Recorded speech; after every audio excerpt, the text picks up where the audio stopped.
Amigos de Comunicadores MX, muchas gracias por recibirme. Soy José Manuel Ruedas Miders y esta es la cultura impar de esta semana, cuyo título es El país donde la cultura no tiene permiso. Había una vez un país inventado, donde las letras comenzaron a esconderse. No fue de un día para otro. Al principio, las mismas letras cerraban temprano.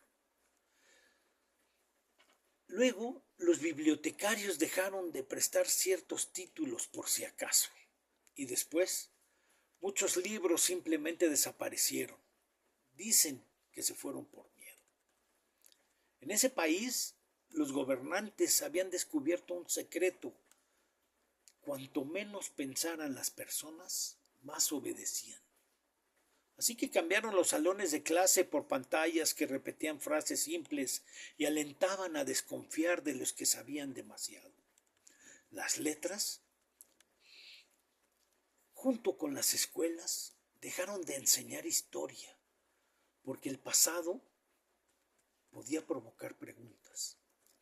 La literatura fue sustituida por himnos y discursos. Decían que los discursos eran del bienestar para todos.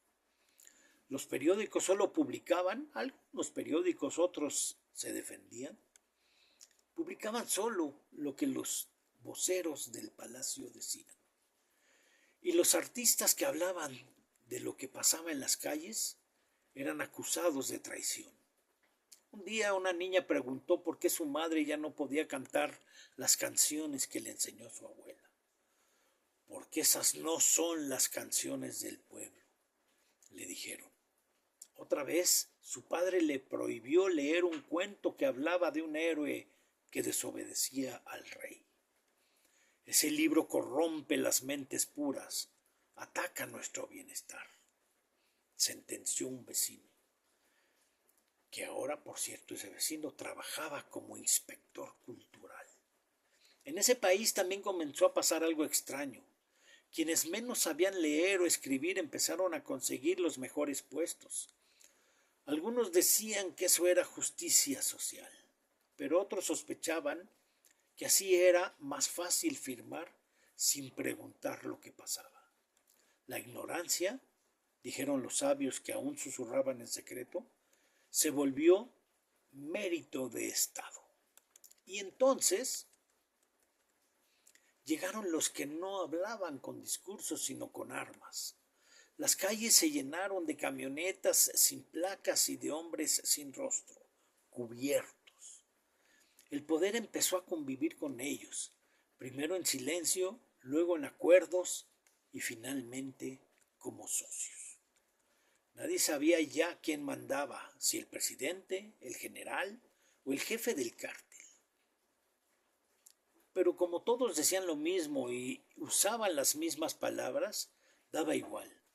Una noche una niña encontró un libro escondido bajo una puerta. Lo abrió y leyó en voz baja. Las palabras libres no mueren, solo se esconden hasta que alguien se atreve a nombrarlas otra vez. Al día siguiente la niña llevó el libro a la escuela.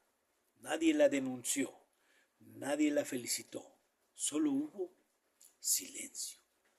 Pero un silencio distinto, como si los libros desde algún rincón hubieran empezado a perder el miedo. El autoritarismo teme a la cultura porque la cultura educa la libertad. Y sin libertad, lo que queda es obediencia, miedo y silencio.